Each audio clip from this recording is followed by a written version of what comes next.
سەرتا دەمەوێت بڵێم کە حکوومەت و دەسەڵاتی تورکی استراتیژی خۆی لەسەر لەناوبردن و قڕکردن و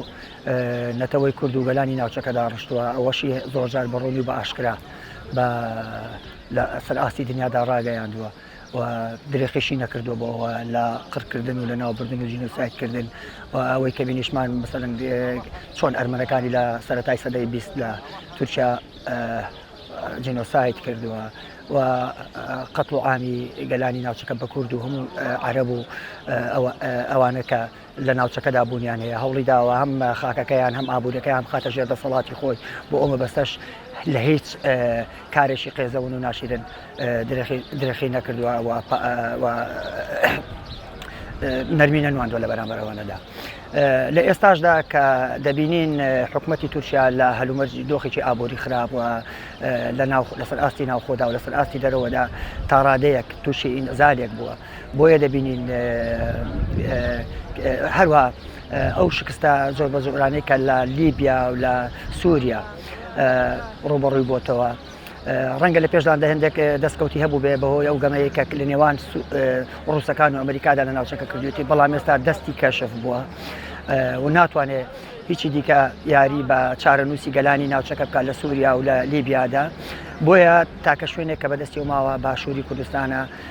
لە ڕێگەی کۆمەڵێک ئەو ئەناسرانەی کە هاوپەیمانن لەگەڵی و پشتیوانی دەکەن و بەکاریان دێنێ بۆ دژی هێز و لایەنەکانی دیکەکە لە ناوچەکەی ئێمەدا بوونیان هەیە لەوانە شێزی ئازادخوازی ڕزگاری خواز و ئازادخوازی پاکەکە کە لەو ناوچانە لە نزیک ئەو ناوچانەدا بوونیان هەیە دیارە هەمومان دەزانین بوونی ئەو هێزانە لە ناوچەیەدا عاملێکی زۆر خێر بووە و نەهێشت ئەو ناوچانە بکەوێتە ژێر دەسەڵاتی تاریک پەرستەکان و هێزی نامۆ لەو ناوچانە جێگیر بن بۆ ئەوەی ئەو کێشەیە چارەسەر بێت و بۆ ئەوەی کە کورد لەو هەلومەرجە ئێستادا ڕوبەڕووی یەک نەبنەوە نوچی تیرەکانیان لە سینگی یەک نەشقێنن پێویستە ئەو ناوچەیە وەکو خۆی ئارام بکرێتەوە و هێزانەی کە لەوێن بکرێنە بچنەوە شوێنی خۆیان چونکە ئەو ناوچەیە هیچ کێشەیەکی ئەمنی تێدا نەبووە تاوەکو هێزی بۆ ببرێت دوو پێویستە لە جیاتی ئەوەی کورد لەگەڵ کورد شەڕ بکات و ئامانجە بۆگەنەکانی و ئامانجە ناشرینەکانی تورک لە باشووری کوردستان لە ناوچەکەدا جێبەجێ بکرێ پێویستە لە یەکێتێکی نەتەوەییدا خۆیان ڕێخەن و ببنە خاوەن کوتارێکی نەتەوەیی و بتوانن ڕوبەڕووی هەموو پلان و شەڕانگەزیەکانی حکوومەتی تورکیا و دەسەڵاتی ئاکەپە ببنەوە تاوەکو بتوانن پاشەکشە بکەن بۆیە من داوا دەکەم لە هەموو هێزانی کە لەسەر لە باشوور لە دەسەڵاتن چ ئەوانەی لە دەرەوەی دەسەڵاتن چ ئەوانەی هەموو خەڵکی کوردستان بەوانەی کە تۆسخاڵێک دەنجی ئازادی خوازانیان تێدایە بێنە سەرخەت و بێنە سەر شەقام و دەنجی ناڕزایەتی دەربڕن بۆ ئەو هێزەکان بگەڕێنەوە شوێنی خۆیان و تورکیا نەتوانێت خەونە بۆگەنەکانی کە داگرتن بەسەر خاک و ئابووری ناوچەکە تا بتوانێت ئەو ئەزمە قوڵی کە ئێستا خۆی ڕوبەڕووی بۆتەوە لە تورکیا کە ڕەنگە لە خراپترین دۆخ خۆیدا بێت و ڕەنگە نەتوانێت ساڵێکی کە بەرگەی بگرێت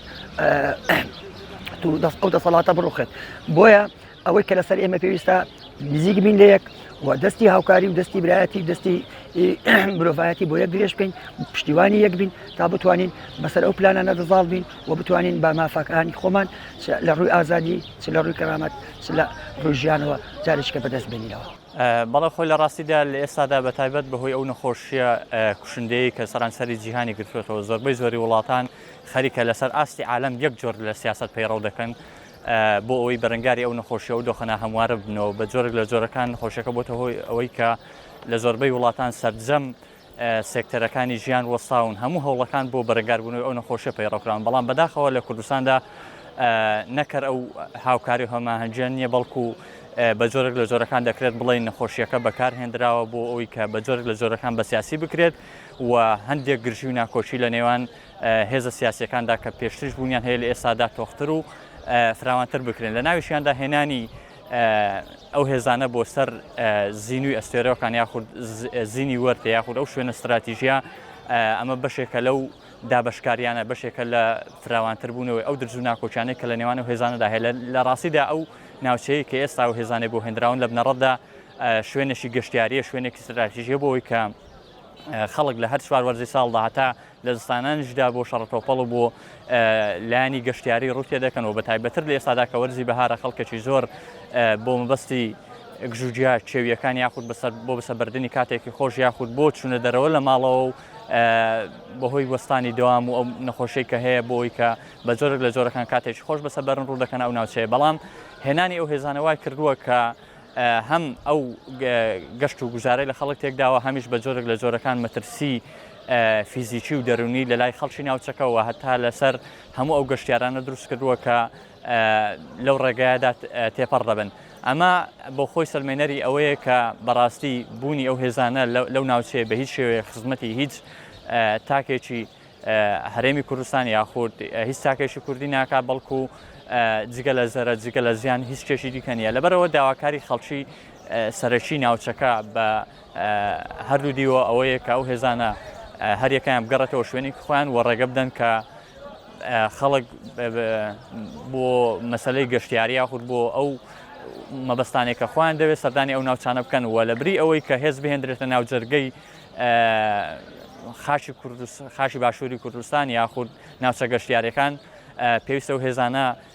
بۆ مەبەستی سەرشتر بەکار بهێنرێن مەبەستی گرنگتر بەکار بهێنرێن بۆ قایمکردنی سنوورەکان یاخود بۆ ڕوبەڕووبوونەوەی گروپەتی تۆریستیانەی کە لە کەرکک و لە ناوچە کوردستانی کێشە لە سەرەکاندا بوونیان هەیە ببرێنەوەی لەوێ ئەم شەڕانیان پێ بکرێت باشتر لەوەی کە بە جۆرێک لە جۆرەکان جارشتر کورد یاخود خەڵکی کوردستان بخەنەوە دۆخێکی ناهەمواری هاوشەوەی ئەو ساڵانەی پێشووی شەڕی ناوخۆیی کە بەداخەوە هەموو لایەک تێدا زەرمەند بوون.